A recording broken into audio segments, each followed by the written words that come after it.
నిప్పులేందే పొగరాదు అనేది ఒక సామెత ఉంది. ఖచ్చితంగా మీరు చేయకపోయి ఉండుంటే, ఇప్పుడు ప్రవీణ్ గతంలో కూడా కొన్ని ప్రజా సమస్యల మీద పోరాడిన మంచి పేరు కూడా ఉంది. ఓకే, మీకు మీ సపరేట్ ఇమేజ్ ఉంది. ఆ అబ్బాయి ఆయన స్థాయిలో పోరాడినటువంటి కొంత ఇమేజ్ ఉంది ఆయనకు కూడా. మీ మీద వచ్చినప్పుడు మీరు రియాక్ట్ అవ్వలేదు, కానీ మొహమ్మద్ ప్రవక్త వారి మీద అంటే ఇంకా నువ్వు రియాక్ట్ అవ్వవా అని ఒక మిత్రుడు చెప్తే అప్పుడు రియాక్ట్ అయ్యాను అని అంటున్నారు. నమ్మొచ్చా? 100% నమ్మండి. నేను చెప్తున్నాను కదా, విషయం ఏంటంటే రియాక్ట్ అప్పుడు కూడా అవ్వలేదు. ఇక యాక్చువల్గా ఇనిషియల్గా తన వీడియోస్ చేస్తున్న విషయం నాకు తెలియదు. నాకు బ్రదర్ సిరాజ్ గారు ఎవరైతే ఉన్నారో తన వీడియోస్ లింక్స్ పంపించారు. షఫీ గారు ఇది చూడండి అని చెప్పేసి తన వీడియో పంపించారు, నేను చూడలేదు. రెండో రోజు మళ్ళీ ఇంకో లింక్ పంపించారు, ఇది చూడండి అని చెప్పేసి. ఏంటి అని అడిగాను, దేనికి సంబంధించిన లింక్స్ అంటే నీ గురించి ఏదో మాట్లాడుతున్నాడు ఏంటి అని అడిగితే తను కొన్ని వాడిని చెప్పారు. నాకు ఆ టైంలో నాకు సెషన్ స్టార్ట్ అవుతుంది, ఆ బిజీలో ఉన్నంత తప్ప దాన్ని పట్టించుకోలేదు. 3 days వరకు కంటిన్యూగా తను కాల్స్ చేస్తూనే ఉన్నారు ఎవ్రీడే. అంటే లింక్ రాగానే తనకు అందడము, తను నాకు పంపించడం, ఈ విధంగా. ఎందుకంటే నెగిటివిటీ ఎప్పుడైతే వింటామో మన ఆలోచనలు నెగిటివ్గా మారితే మన పని మీద దాని ఇంపాక్ట్ ఉంటుంది కదా. కాబట్టి ఎవరెవరో మాట్లాడుతుంటారు, ఏదో మాట్లాడుతుంటారు, అది ఏదైనా నిజం ఉంటే కదా ఉలిక్కి పట్టడానికి పరిశీలన మొదలుపెట్టా. లేకపోతే ఈ 7 days 8 days వీడు ఎక్కడ దొరుకుతాడా చూద్దాము, లేదు నా మీద ఆరోపణలు చేస్తున్నాడు, వాడిని ఎదుర్కోలేక మొహమ్మద్ ప్రవక్త వారి మీద అనగానే వెంటనే ఎంఐఎం వాళ్ళని అప్రోచ్ అయిపోయి, లోకల్ ఎమ్మెల్యేని అప్రోచ్ అయిపోయి 100 మందిని తయారు చేసి ఓ కమిషనర్ మీద కంప్లైంట్ పెట్టి ఆ అబ్బాయి ఇప్పుడు పారిపోయాడు అని అంటున్నారు, దొరకట్లేదు అంటున్నారు. లేదు మహేంద్ర గారు, కొంపదీసిన పారిపోయాడా మాయం చేశారా? ఓ మాట అన్నారు, నిప్పులేందే పొగరాదు అని చెప్పేసి. నిప్పులేందే పొగరాదు అన్నది ఈ సామెత వింటున్నాం, దీనిలో ఎంత శాతం వాస్తవం ఉంది అని నేను మళ్ళీ ప్రశ్నిస్తున్నాను. నిప్పులేందే పొగరాదు అని అంటే ఎక్కడైనా ఒక చర్చ వచ్చిందంటే ఖచ్చితంగా ఏదో జరుగుంటుంది అన్నది కదా. ఇక్కడ 3 ప్రశ్నలు నేను లేవనెత్తుతాను, 3 కలిపి వినండి ఎవరు కూడా, దయచేసి 3 విడివిడిగా వినబాకండి. ఎందుకంటే ప్రజలందరికీ అర్థం కావాలని 3 ఎగ్జాంపుల్స్ చెప్తాను. ప్రవక్త ముహమ్మద్ సల్లల్లాహు అలైహి వసల్లం వారి గురించి అనేక నిందారోపణలు వచ్చాయి. అంటే నిప్పులేందే పొగరాదు అన్నదే సామెత అక్కడ వర్తిస్తుందా అని ఇక్కడ నేను ప్రశ్నించాలనుకున్నాను. ప్రవక్త ముహమ్మద్ వారి సతీమణి అమ్మ ఆయిషా రజల్లాహు అన్హా వారి మీద నిందారోపణ వచ్చింది, తను ఏదో తప్పు చేశారని చెప్పేసి. అలాంటి మాట వచ్చిందంటే నిప్పులేందే పొగరాదని నిప్పు ఏదో ఉందనా? కాదు కదా. ఆ విషయం మీకు అర్థమైనప్పుడు నిప్పులేందే పొగరాదన్న సామెత అక్కడ రద్దు చేయబడుతుంది. ఇంకో ఎగ్జాంపుల్ ఇస్తాను. బైబిల్ని చూసుకున్నట్లయితే మరియం వారు ఎవరైతే ఉన్నారో వారికి కన్యక గర్భవతి కుమారుని కంటం జరిగింది. అంటే ఎలాంటి పురుష ప్రమేయం లేకుండా, ఏ పురుషుడు తాగకుండానే గర్భం దాల్చి కుమారుని కనటం జరిగింది. కానీ యూదులు నిందమోపారు, లేదు అలా ఎలా జరుగుతుంది, ఖచ్చితంగా ఏదో తప్పు చేసింది, చెడు నడత గల స్త్రీ కాబట్టి నేను నిందమోపారు. అంటే ఇక్కడ నిప్పు వచ్చిందంటే, అక్కడ పొగ వచ్చిందంటే నిప్పు ఉందని అర్థమా? రూమర్ వచ్చినంత మాత్రాన ఏదో వాస్తవం ఉంది అనుకోవడం ఇక్కడ కూడా రద్దు చేయబడింది. అంటే ఖురాన్ ప్రకారంగా రద్దు చేయబడింది, బైబిల్ ప్రకారంగా కూడా రద్దు చేయబడింది. తర్వాత ఆదర్శమూర్తి శ్రీ రాములు వారి గురించి వారి జీవితంలో చూసుకున్నట్లయితే సీతాదేవి గురించి, అమ్మ సీతాదేవి గురించి నిందలు వస్తే ఆ రూమర్ వచ్చినంత మాత్రం ఏదో వాస్తవం ఉందనా అంటే నిప్పు లేదా పొగరాదు అన్న వాస్తవం అక్కడ కూడా రద్దు చేయబడింది. కాబట్టి ఎప్పుడైతే ఒక మంచి కోసం పాటుపడుతూ ఉంటామో, అంటే పండ్లున్న చెట్టుకే రాళ్ళు పడతాయి అన్నది ఎంతైతే వాస్తవమో ఇక్కడ కూడా వాస్తవం అనే విచక్షణతో ఆలోచించమని నేను చెప్తున్నాను. విషయం ఏంటంటే ఎప్పుడైతే నేను కంప్లైంట్ ఒకసారి జాగ్రత్తగా వినండి సార్. ఎప్పుడైతే నేను వీడియో చూశానో, వీడియో పరిశీలించినప్పుడు అక్కడ నేను టంగ్ స్లిప్ అయ్యాను అని చెప్పి క్షమాపణ కోరుకున్నారు. ఇక్కడ చాలామంది ముస్లిం సోదరులు కూడా మాట్లాడుతున్నారు, కొంతమంది మీడియా వాళ్ళు కూడా మాట్లాడుతున్నారు. వాళ్ళందరికీ కూడా ప్రత్యేకంగా నేను చెప్పాలనుకున్న విషయం జాగ్రత్తగా వినండి. అసలు అక్కడ ప్రవీణ్ మాట్లాడిన విషయం ఏంటి, ప్రవక్త ముహమ్మద్ సల్లల్లాహు అలైహి వసల్లం గురించి మాట్లాడిన విషయం ఏంటి?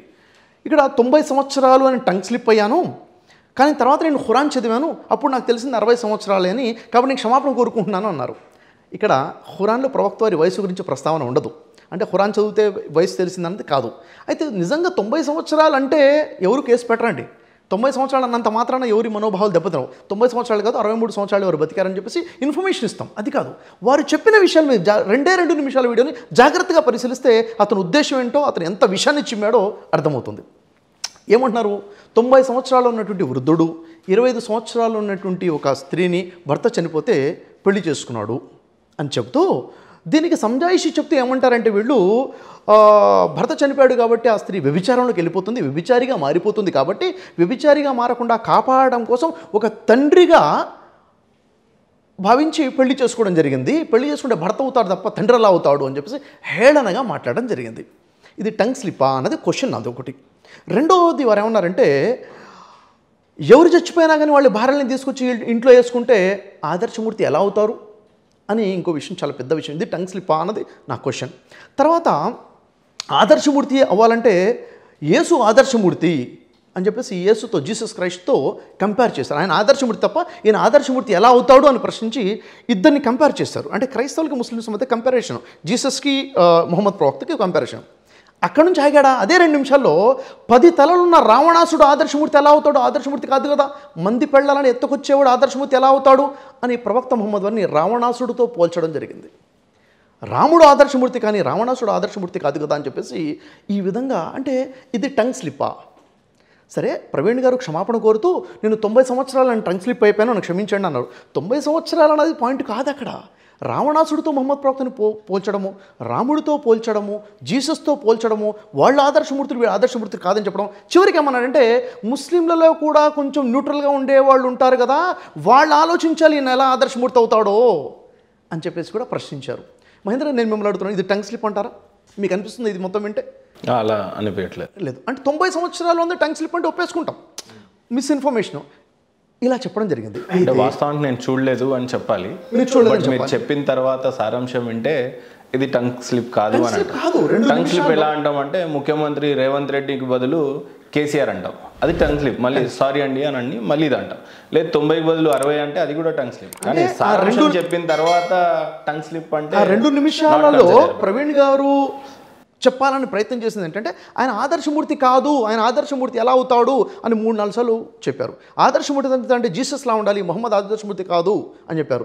రాముడు ఆదర్శమూర్తి కానీ రావణాసుడు కాదు అని చెప్పి రావణాసుడితో పోల్చారు. అంటే చాలా ఇంకా ఏమన్నారంటే ముస్లింలలో ఉన్నటువంటి న్యూట్రల్గా ఉన్నవాడు ఆలోచించాలి దీని గురించి అని చెప్పి కూడా అప్పీల్ చేయడం జరిగింది. కాబట్టి పోలీస్ డిపార్ట్మెంట్ ఏదో షఫీ చెప్తే చేసేసేవాళ్ళు కాదండి. షఫీ చెప్పాడు కాబట్టి డిపార్ట్మెంట్ చేసేసింది, గవర్నమెంట్ యాక్షన్ తీసుకుందంటే అది డిపార్ట్మెంట్ని బ్లేమ్ చేసిన వాళ్ళం అవుతాం. ఎప్పుడైతే నా కంప్లైంట్ వెళ్ళిందో పోలీస్ డిపార్ట్మెంట్ పూర్తిగా పరిశీలించింది. కేవలము ఈ ఒక్క వీడియో గురించి కాదండి, ప్రవక్త ముహమ్మద్ సల్లాల్లాహు అలైహి వసల్లం గురించి మాట్లాడటం కాదు. ఇప్పుడు చెప్పండి, ముహమ్మద్ ప్రవక్త వారి గురించి మాట్లాడారని చెప్పేసి కొన్ని ఫోన్ కాల్స్ వెళ్ళాయి, ఆ వీడియో డిలీట్ చేశారు కదా. కేవలం ప్రవక్త ముహమ్మద్ వారి గురించి మాట్లాడారనుకుంటున్నారా ఆయన? కాదు. ప్రవీణ్, గత వీడియోస్ ఇప్పుడు పరిశీలించండి. ఆదం మొట్టమొదటి ప్రవక్త ఆదం వారు వారి భార్య గురించి మాట్లాడారు. అబ్రహాం ప్రవక్త ఇబ్రాహిం వారు 2 భార్యల గురించి మాట్లాడి ఉన్నాడు. ఇస్సాకు ప్రవక్త ఇస్సాక్ అలైహిస్ సలాం యొక్క భార్య గురించి మాట్లాడి ఉన్నారు. యాకోబ్ ప్రవక్త యాకోబ్ అలైహిస్ సలాం భార్య గురించి మాట్లాడి ఉన్నాడు. ఓకేనా? సులైమాన్ అలైహిస్ సలాం భార్య గురించి మాట్లాడి ఉన్నారు. ఆ వీడియో ఇప్పుడు కూడా ఎందుకు అందుబాటులో ఉంది తెలుసా? ఎవరు కూడా దాని మీద కంప్లైంట్ చేసి ఫోన్ కాల్ చేసి చెప్పలేదు కాబట్టి అంతమంది ప్రవక్తల వీడియో ఇప్పుడు కూడా అందుబాటులోనే ఉంది. విన్నారా? అంటే ప్రవక్తల భార్యల గురించి చాలా చండాలంగా మాట్లాడే వ్యక్తి. అంటే మొహమ్మద్ ప్రవక్తనంటేనే ముస్లింలు స్పందిస్తారా? లేదు. ఒక విషయం చెప్తాను నేను మీకు. విషయం ఏంటంటే ఒక వ్యక్తి ఏదైనా మాట్లాడుతుంటే ఏమని మాట్లాడుతున్నాడు, ఒక వీడియో తన ఛానల్ ఇప్పుడు కూడా అందుబాటులో ఉంటే ఒక వీడియో మీకు ప్లే చేసి వినిపిస్తాను. కొంచెం జాగ్రత్తగా వినండి. ఎందుకంటే తొందరపాటులో నిర్ణయాలు తీసుకోకూడదు. మీరు నేను తొందరపాటులో ఆలోచిస్తాను. పోలీస్ డిపార్ట్మెంట్ బాధ్యత గల డిపార్ట్మెంట్, వాళ్ళు ఏదైనా యాక్షన్ తీసుకుంటారంటే చాలా పరిశీలించే ఆలోచన తీసుకుంటారు. ఒక వీడియో చూపిస్తాను మీకు, ఒక వీడియో మీకు వినిపిస్తాను, అతను ఆడియో ఏంటన్నది. మహిళల కోసం మనమేగా మాట్లాడతాం. మహిళలకు స్వేచ్ఛ కావాలని మాట్లాడేది మగవాళ్ళే, మహిళలకు చదువు కావాలనేది మగవాళ్ళే, మహిళలకు అన్ని రకాల సౌకర్యాలు కావాలనేది మగవాళ్ళే. అంటే మహిళల గురించి మాట్లాడుతున్నారు, మహిళల కోసం మొత్తం చేసేది మగవాళ్లే అంటున్నారు. Okay, very good. మనం వాళ్ళ కోసం పోరాడతా అంటే వాళ్ళు మనకు అవమానం తెచ్చి పని చేస్తా అంటారు.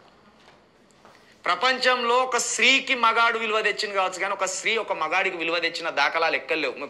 పూర్తి ప్రపంచంలో కూడా ఒక్క మహిళ కూడా మగాడికి విలువ తెచ్చిన దాఖలా ఒక్కటి లేదు. ఓకేనా?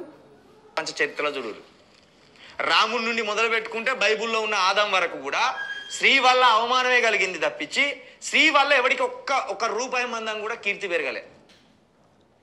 శ్రీరాముడి దగ్గర నుంచి బైబిల్ వరకు కూడా ఆదాం వరకు కూడా స్త్రీ వల్ల అపకీర్తే తప్ప ఎక్కడి కూడా విలువ రాలేదు అని స్త్రీలందరినీ కలిపి చెప్తున్నాడు. అంటే శ్రీరాముల వారి భార్య సీతాదేవి గురించి మాట్లాడుతున్నట్టే కదా, ఆదాం భార్య హవ్వ వారి గురించి మాట్లాడుతున్నట్టే కదా. అంటే ఏ ఒక్క స్త్రీ కూడాను కీర్తి వచ్చే విధంగా పని చేయలేదు. అంటే ఇతని ఆలోచన ధోరణి చెప్పండి, చూడండి. ఒక స్త్రీ వెనక ఒక పురుషుడు ఉండి ఆమెను మహారాణిగా చేస్తాడు, కానీ ఒక స్త్రీ పురుషుడు వెనక ఉండి ఒక్కని కూడా రాజుని చేసిన దాఖలాలు లేవు. అంటే కంప్లీట్గా స్త్రీలని తుడిచిపెట్టేస్తున్నాడు. స్త్రీలు దేనికి పనికిరాని వారని చెప్పేసి ప్రజెంటేషన్ తంది. చరిత్రలో మీరు బైబుల్ నుంచి భగవద్గీత దాకా చూసుకోరు. స్త్రీ వల్ల పురుషుడికి అవమానమే కలిగింది తప్పించి స్త్రీ వల్ల ఏ పురుషుడికి కూడా ఒక్క ఇంచు మందం కూడా కీర్తి రాలే, ఇంచు మందం కూడా. వాడి చరిత్ర పోరాటమే వానికి కీర్తి తెచ్చి ఉంటది.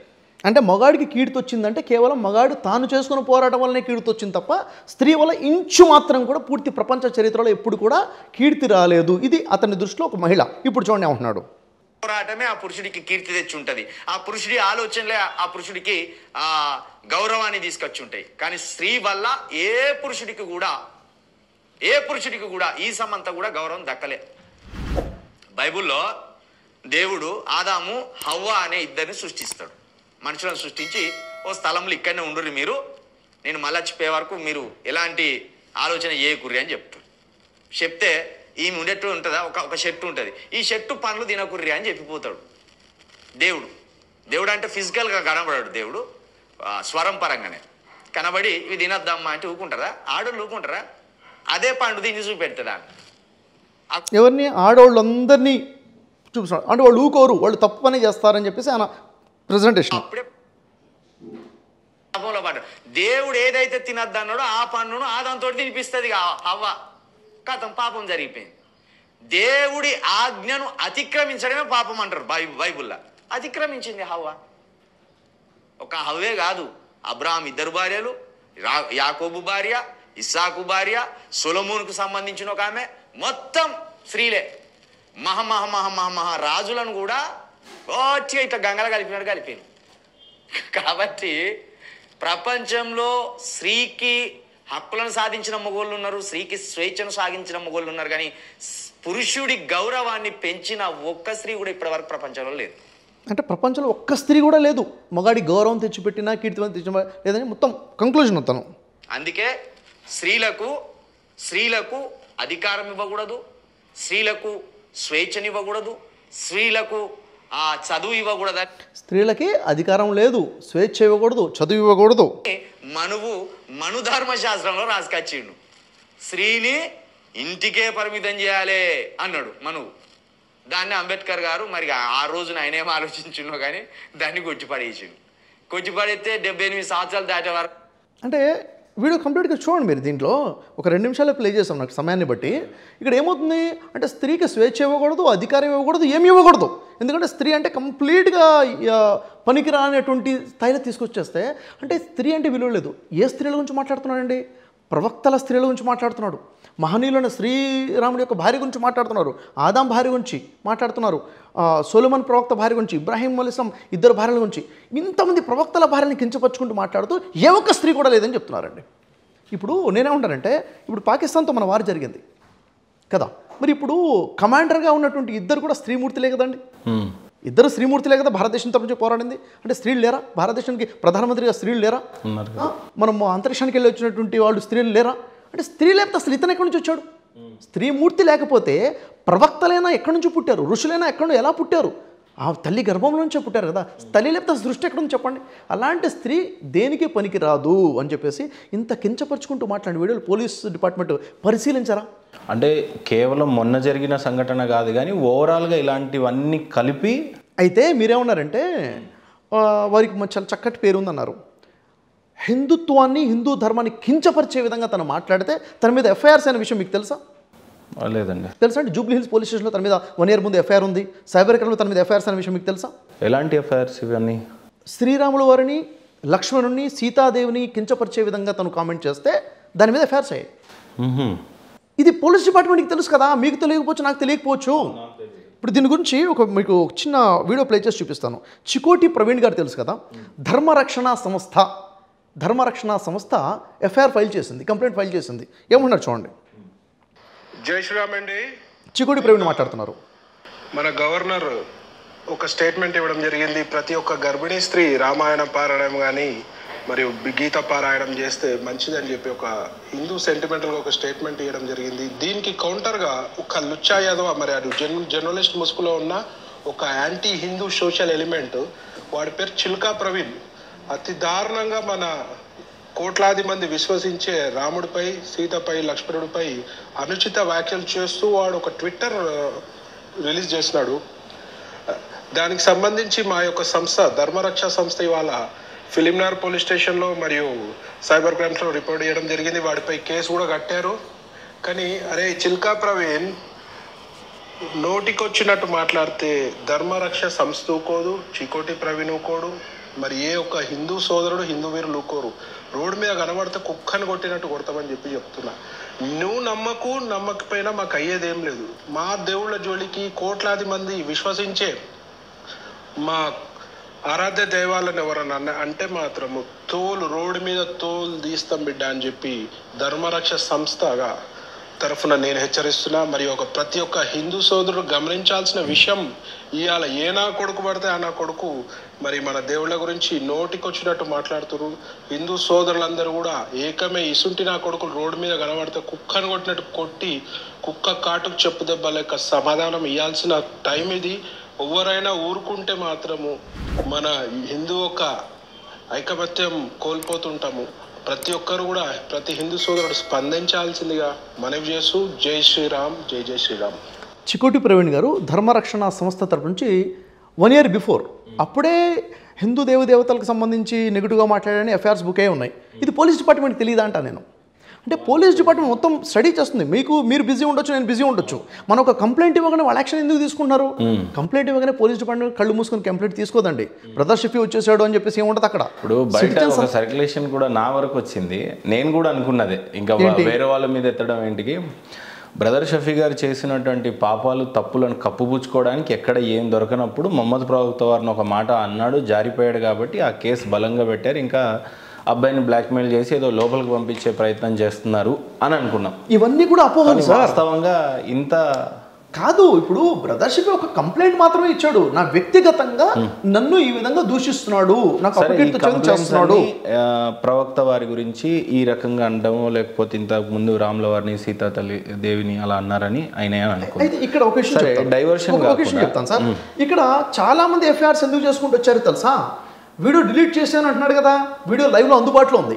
వీడియో లైవ్ చేసిన వీడియోలో అందుబాటులో ఉన్నప్పుడే ఎఫ్ఐఆర్స్ అన్ని బుక్ అయ్యాయి.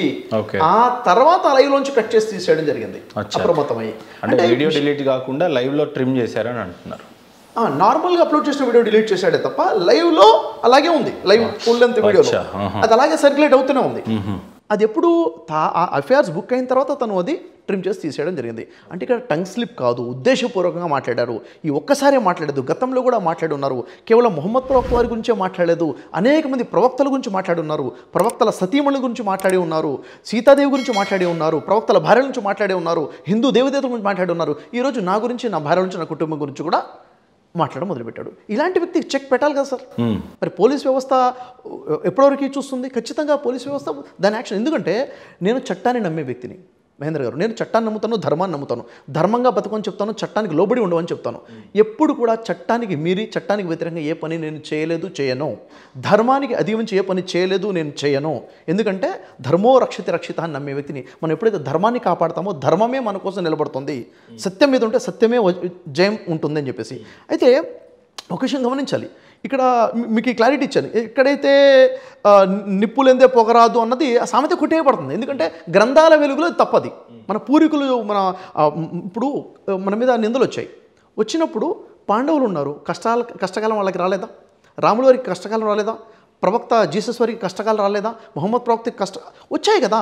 అంటే ఎప్పుడైతే ధర్మం మీద నిలబడతామో కష్టకాలాలు వస్తాయి. కష్టకాలాలు వచ్చినంత మాత్రాన ఏదో తప్పు చేసేసాం కాబట్టి ఇలా జరిగింది అనేది ఆలోచన తప్పు. ఎందుకంటే కొంతమంది భావిస్తున్నారు. దానికి నేను క్లారిటీ ఇవ్వాలనుకున్నాను. ప్రవక్తలందరికీ వ్యతిరేకంగా మాట్లాడాడు, మహిళలకు వ్యతిరేకంగా మాట్లాడాడు. ఇంకో విషయం తెలుసా సార్?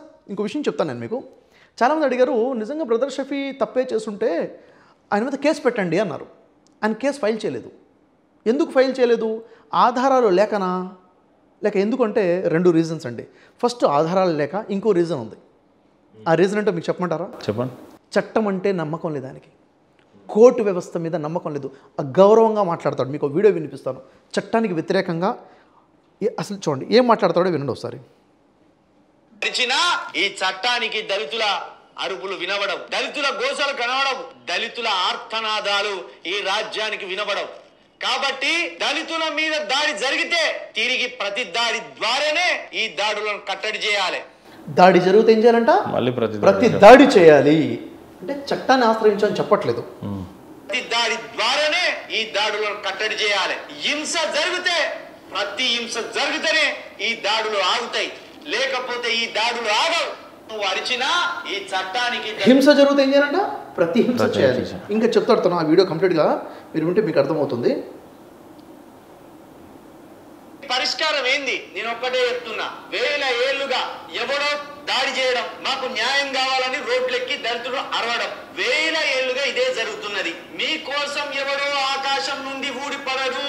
మీలో ఉన్న మీరే మీ శక్తిని గ్రహించి మీకు మీరే పరివర్తన చెంది మా మీద ఎందుకు దాడులు జరుగుతున్నాయని మీకు మీరే రియలైజ్ అయ్యి ఎవరైతే మీద దాడి చేసిందో మీరు ప్రతి దాడులకు దిగితే తప్ప ఈ దాడులు ఆగవు. మోటివేషన్ చేస్తున్నాడు. దాడి చేస్తే చట్టాన్ని ఆశ్రయించని చెప్పట్లే, ప్రతి దాడి చేయండి. ఇంకా తర్వాత అంటాడు కోర్టుని ఆశ్రయించి మీకు న్యాయం జరగదు అంటున్నాడు. కోర్టుని ఆశ్రయించినా మీకు న్యాయం జరగదు, మీరు ప్రతి దాడి చేయాల్సిందే, హింసకు ప్రతి హింస చేయాల్సిందే. ఇది తన స్ట్రాటజీ. అంటే చట్టం అంటే నమ్మకం లేనటువంటి వ్యక్తి ప్రజల్ని మోటివేట్ చేస్తున్నాడు. చట్టం వేస్ట్, ప్రతి దాడే చేయండి అంటే. ఇక్కడ చూడండి ఎంత క్రిమినల్గా ఆలోచిస్తున్నాడు. మీకు విషయం చెప్తానండి. మా గురువు గారు గంపా నాగేశ్వరరావు గారు, ఇంపాక్ట్ ఫౌండేషన్ మీకు తెలుసు, తెలుగు రాష్ట్రాలకు తెలుసు. నాలాంటి 1000 మందిని తయారు చేశారు గంపా నాగేశ్వరరావు గారు. నేను వారి శిష్యులు ఒక శిష్యుడిని. గంపా నాగేశ్వరరావు గారు నా ఒక ప్రోగ్రాం ఆర్గనైజ్ చేశారు. నా ప్రోగ్రాం ఆర్గనైజ్ చేస్తే ఈ ప్రవీణ్ గంపా నాగేశ్వరరావు గారికి ఫోన్ చేసి, వాడు పెద్ద దుర్మార్గుడు అండి, వాడు మర్డర్ చేశాడు, వ్యభిచారి, వాడు ప్రోగ్రామ్ క్యాన్సిల్ చేశాడు, మీరు పెట్టొద్దని చెప్పేసి ఫోన్ చేస్తే గంపా నాగేశ్వరరావు గారికి నా మీద ఉన్న నమ్మకం మీద సో చేద్దామని చెప్పేసి ప్రోగ్రామ్ కంటిన్యూ చేశాం మేము. చాలా ఎక్సలెంట్ సక్సెస్గా ఈవెంట్ అయింది. ఆ తర్వాత ఈ ప్రవీణ్ ఇంకో వీడియో తయారు చేసి పెడతాడు గంపా నాగేశ్వరరావు గారి గురించి. అంత గౌరవప్రదంగా సమాజానికి ఇంత గొప్ప సేవ చేసినట్టు గంపా నాగేశ్వరరావు గురించి అంటాడు. వాడు వీడు అని మాట్లాడతాడు. వాడి భాగవతం బయట పెడతానని చెప్తాడు. అసలు మోటివేషన్ స్పీకర్లు అందరి భాగవతం బయట పెడతానని చెప్తాడు. అంటే సమాజంలో మంచి చేసేవాడు ఉండకూడదా? అంటే మంచి అంటే ఎంత అసహ్యం ఇతనికి, మంచి వెంట ఎందుకు ఇతనికి పడదు? అంటే మోటివేషన్ స్పీకర్లు అందరూ భాగవతం బయట పెట్టేస్తాడా? గంపా నాగేశ్వర గారు భాగవతం బయట పెట్టేస్తాడా? ఏం మాట్లాడుతున్నాడు? ఏం చెప్పనున్నాడు? ఒక వీడియోలో తను మాట్లాడతాడు. 15 సంవత్సరాల ఒక అమ్మాయి, 14-15 సంవత్సరాల అమ్మాయి స్టేజ్ ఎక్కి మైక్ పట్టుకొని మాట్లాడుతుంది కాన్ఫిడెన్స్ గురించి, లీడర్షిప్ గురించి. మంచిదా చెడు సార్? అది మంచిదే కదా. మంచిదే కదా. తను ఏమంటున్నాడు విన్నాడు సార్. తన ఆలోచన విధానం తెలియాలి కదా. అతను ఏమంటున్నాడు చూడండి. పాప 14 సంవత్సరాలు ఉండదు, మీకు వినిపిస్తాగండి. జస్ట్ 14 సంవత్సరాలు ఉండదు. ఆ పర్సనాలిటీ డెవలప్మెంట్ అర్థమైపోయిందట ఆయనకు. పర్సనాలిటీ డెవలప్మెంట్ అంటే ఏంటో అర్థమైపోయిందట. అంటే 14 సంవత్సరాల అమ్మాయికి పర్సనాలిటీ డెవలప్మెంట్ అర్థమైపోవడం తప్ప? పర్సనాలిటీ డెవలప్మెంట్ అంటే ఎలా ఆలోచించాలి, ఎలా ఆలోచించకూడదు అంటే ఆ అమ్మాయిని బుల్లింగ్ చేస్తున్నాడు. ఇప్పుడు చూడండి. Team lead 2 days workshop attend అయిన తర్వాత నేను నేర్చుకున్నది పట్టుదల. చిన్న పిల్ల పట్టుదల అట. పట్టుదల స్పెల్లింగ్ ఏందో తెలియదు, పట్టుదల అర్థం ఏందో తెలియదు. అంటే తల్లులే పట్టుదల ఉండకూడదా? ఈరోజు 10th క్లాస్ పిల్లలు చాలామంది డిప్రెషన్కి వెళ్ళి సూసైడ్ చేసుకున్నారు, ఫెయిల్ అయిపోయారని. మంచిగా చదవాలన్న పట్టుదల ఉండడం తప్పైపోయిందా? అంటే ఏం చెప్పాలనుకున్నాడు ఇతను? నాలో పట్టుదల వచ్చింది అని చెప్తుంటే ఏం చెప్తున్నాడు తను? పెద్ద నేరం చేసినట్టుగా మాట్లాడుతున్నాడు. పిల్లల్ని ఇట్లా తయారు చేసి చాలా గొప్పగా ఫీల్ అవుతున్నారు. అంటే తల్లులే పిల్లల్ని ఇట్లా తయారు చేస్తున్నారంట. అంటే పట్టుదల ఉండడం పెద్ద నేరమా? ఇది పెద్ద తప్పు జరిగిపోతుంది. అంటే మంచిని చూడలేడు, గుడ్ అంటే తనకి పడదు, బ్యాడే కావాలి, గొడవలే కావాలి. ఇంత సైకిక్గా ఆలోచిస్తున్నాడు చూడండి. జస్ట్ 9వ తరగతి 8వ తరగతి ఈ అమ్మాయి ఏజ్ చూపెడితే బాగుండదు, గలీజ్గా ఉంటుంది, పిల్లల ప్రైవసీని దెబ్బతీసినట్టు. ఏసి చూపిస్తే ఎందుకు బాగోదు? ఆ పాప వీడియో యూట్యూబ్లో ఉంది, 1000 మంది చూస్తున్నారు. చాలా ప్రౌడ్గా మాట్లాడింది, ఎలా మాట్లాడాలో స్టేజ్ మీద మంచి స్పీచ్ ఇచ్చింది. నీ దృష్టికోణం తప్పు ఉంది కాబట్టి నువ్వు బాగోదు అనిపిస్తుంది నీకు. కాన్సంట్రేషన్, ఒక టీంని ఎలా లీడ్ చేయాలి, ఈమె టీచర్ల ఆధ్వర్యంలో పెరుగుతుంది, ఈ మాట టీం లీడ్ చేస్తుంది. అంటే 9th క్లాస్ 10th క్లాస్ చదువుతున్న పాపలో లీడర్షిప్ ఉండకూడదా? ఇప్పుడు సార్ 2nd క్లాస్ చదువుతున్న పిల్లలకు కూడా క్లాస్ లీడర్ ఉండడా? ఉంటాడు. గిన్నిస్ వరల్డ్ బుక్ రికార్డ్ కొట్టిన వాళ్ళు ఉన్నారు. క్లాస్ లీడర్స్ ఉంటారుగా, ఉండాలి, లీడర్షిప్ కావాలి కదా. 5th class 2nd class 10th class పాప లీడర్షిప్ గురించి మాట్లాడుతుంటే ఈమెకు లీడర్షిప్ అర్థమైపోయిందంట. అంటే ఏం చెప్పాలనుకుంటున్నాడు సార్? ఈమె టీచర్ల దగ్గరికి పోయి చదువు నేర్చుకొని రావాలి. 14-13 సంవత్సరాల అమ్మాయితోటి మాట్లాడిపిస్తున్న మాటలు ఏది? వాడిని వాడు ప్రమోట్ చేసుకోవడానికి, వాడి బిజినెస్ని వాడు ప్రమోట్ చేసుకోవడానికి. ఒక్కసారి స్టేజ్ మీదకి వచ్చి స్టేజ్ ఎక్కడానికే భయపడే పిల్లలు స్టేజ్ ఎక్కి మాట్లాడే స్థాయికి వచ్చారు. ఇలా ఇతను మాట్లాడుతుంటే ఆ పాప వింటే ఇంకోసారి స్టేజ్ ఎక్కడానికి భయపడదా సార్? మానసికంగా దెబ్బతీస్తున్నట్టే కదా. అంటే తప్ప అన్న ఫీలింగ్ రాదా? అంటే ఏం చేయబోతున్నాడు ఇతను? వాడి అబద్ధాలను వాడు ప్రమోట్ చేసుకోవడానికి, వాడి అక్రమాలను దాచిపెట్టుకోవడానికి నన్ను ప్రమోట్ చేస్తుంది అమ్మాయి అంటున్నాడు. నా క్లాసెస్ అటెండ్ అయిన వాళ్ళు వేల మంది ఉన్నారు. సాక్ష్యం టెస్టిమనీస్ నుండి వందల టెస్టిమనీస్ యూట్యూబ్లో ఉన్నాయి. 70 సంవత్సరాలు, 60 సంవత్సరాలు, 50 సంవత్సరాలు, 40 సంవత్సరాల వయసులో ఉన్నవాళ్ళు, స్టూడెంట్స్ ఎంతోమంది ఉన్నారు, బిజినెస్ పీపుల్ ఉన్నారు, టెస్టిమనీస్ ఉన్నాయి. నేను మాట్లాడిస్తే మాట్లాడతారా? లా ఆఫ్ అట్రాక్షన్ క్లాసెస్ జరిగాయి 10 days. దాంట్లో అటెండ్ అయిన వాళ్ళందరూ కూడా టెస్టిమనీస్ పెడుతున్నాను, వినండి, యూట్యూబ్లో ఉన్నాయి, బ్రదర్ షఫీ ఛానల్లో ఉన్నాయి, వినండి. అంటే వాళ్ళతో నేను మాట్లాడిస్తే మాట్లాడతారా? వాళ్ళే డబ్బులు కడతారంటే వాళ్ళే నన్ను ప్రమోట్ చేస్తారా? అంటే మాట్లాడే అర్థం పడదాం ఉండాలి కదా సార్.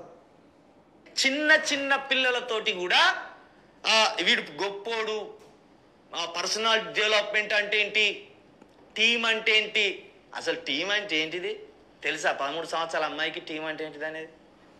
అయిన తర్వాత నేను నేర్చుకున్నది పట్టుదల, కాన్సన్ట్రేషన్, ఒక టీమ్ ని ఎలా లీడ్ చేయాలి, ఒక టీమ్ లీడర్ ఉండే గోల్ ఏంటి, టీం మొత్తంని ఎలా నడిపించాలి, థింగ్స్ ని ఎలా కేర్ చేసుకోవాలి, థింగ్స్ ని ఎలా ఇన్వెస్ట్ చేయాలి, ఇంకా బెస్ట్ గా ఎలా చూడాలి, ఇంకా బెస్ట్ బై హార్డ్ పట్టించిన అన్నట్టు, బై హార్డ్ పట్టించి ఇప్పుడు ఇది ఎంకరేజ్ చేసేది ఎవరో కాదు, సొంత తల్లులే ఎంకరేజ్. అంటే సొంత తల్లు మంచి వైపు ఎంకరేజ్ చేయడం పాపం అయిపోయింది. బట్టి కొట్టిచ్చేసాడు. అంటే ఏదో విధంగా బ్లేమ్ చేయాలనే ఉద్దేశంతో, అంటే నేను చెప్పాలనుకున్న ఉద్దేశం ఏంటంటే మంచిని చూడలేడు. గంపా నాగేశ్వరరావు గారు లాంటి అంత గొప్ప వ్యక్తుల్నే కించపరుచుకుంటూ వాడు వీడని మాట్లాడి నీ బాగోతో బయటపెడతానంటే ఎక్కడ చూసినా కానీ ఒకే ధోరణి, మంచి కాదు చెడు గురించే ప్రమోషన్ ఉంది. అంటే సైకిక్గా ఆలోచనలు మారిపోయాయి సార్. కాబట్టి పోలీస్ డిపార్ట్మెంట్ ఇవన్నీ స్టడీ చేస్తుంది కాబట్టే వాళ్ళు యాక్షన్ తీసుకున్నారు. ప్రతి ఇంట్లో కూడా ఈరోజు అప్పులు అనేవి సర్వసాధారణం అయిపోయాయి. ఈరోజు చూడండి, ప్రతి దానికి ఖర్చులు పెరిగిపోయాయి, ఎక్స్పెన్సెస్ బాగా అయిపోయినాయి. మనిషి ఇన్కమ్ దానికి సరిపోవట్లేదు, అప్పు చేయడం తప్ప వేరే మార్గం లేకుండా పోయింది. ఏం చేయాలి? ఏం చేస్తే మనీ మన దగ్గర నిలబడుతుంది? లా ఆఫ్ అట్రాక్షన్లో మనం ఏదైతే అట్రాక్ట్ చేస్తామో అది మన లైఫ్లోకి వస్తుంది. కేవలం అట్రాక్షన్ ఏనా? దాన్ని చేసే పద్ధతి ఏంటిది? ఎఫర్మేషన్స్ పర్ఫెక్ట్గా చేసే పద్ధతి ఏంటిది? విజువలైజేషన్ చేసే పర్ఫెక్ట్ పద్ధతి ఏంటిది? గ్రాటిట్యూడ్ ఏ విధంగా ఉండాలి? మన కోసం యూనివర్స్ పని చేసేలా చేయాలంటే ఏం చేయాలి? అండ్ మన లైఫ్లోకి దాన్ని రావాలంటే అది ఎక్కడి నుంచి వస్తుంది? ఇవన్నీ కూడా చాలా క్లారిటీగా రావాలి sir. Authentic way of law of attraction మాట్లాడుతున్నాను. దీని బేస్ ఏంటంటే బైబిల్, ఓల్డ్ టెస్ట్మెంట్, న్యూ టెస్ట్మెంట్లో లా ఆఫ్ అట్రాక్షన్ ఫార్ములాసే ఉన్నాయి. Quran law of attraction change చెప్తుంది. వేదాసు, ఉపనిషత్తు, ఇంకా మరి చెప్పాలంటే భగవద్గీత స్ట్రాంగ్గా ఏం లా ఆఫ్ అట్రాక్షన్ ఇస్తుంది. ఇక్కడ కనుక మనం కరెక్ట్గా తెలుసుకుంటే మన లైఫ్లో చాలా గొప్ప మార్పు తెచ్చుకోవచ్చు. ఎవరైనా తన లైఫ్లో మార్పు తెచ్చుకోవాలనుకుంటే, అప్పులు తీర్చుకోవాలనుకుంటే, వాళ్ళ లైఫ్లో డబ్బు నిల్వ అవ్వాలనుకుంటే, ఎప్పుడు కూడా బ్యాంక్ బ్యాలెన్స్ 5 లక్షల నుంచి 10 లక్షల వరకు మెయింటైన్ చేయాలి అన్న ఆలోచన ఉంటే ఖచ్చితంగా ఈ లాస్ నేర్చుకోవాల్సిందే. మన 10 days క్లాసెస్ అటెండ్ అవ్వాల్సిందే. ఈ 10 days క్లాసెస్లో చాలా క్లారిటీగా తెలిసిపోయి అథెంటిక్ లాస్ తెలుస్తాయి, లైఫ్లో మార్పు అనేది వస్తుంది. సో ఈ క్లాసెస్ చాలా ఇంపార్టెంట్. ప్రతిరోజు మార్నింగ్ 5 నుంచి 7 వరకు ఉంటాయి. 100 రోజుల్లో 100 daysలో మీ అప్పులన్నీ తీర్చుకోవాలనుకుంటే ఈ క్లాసెస్ సరిపోతాయి. ఈ క్లాసెస్ని ఫాలో అయిపోతే సరిపోతుంది.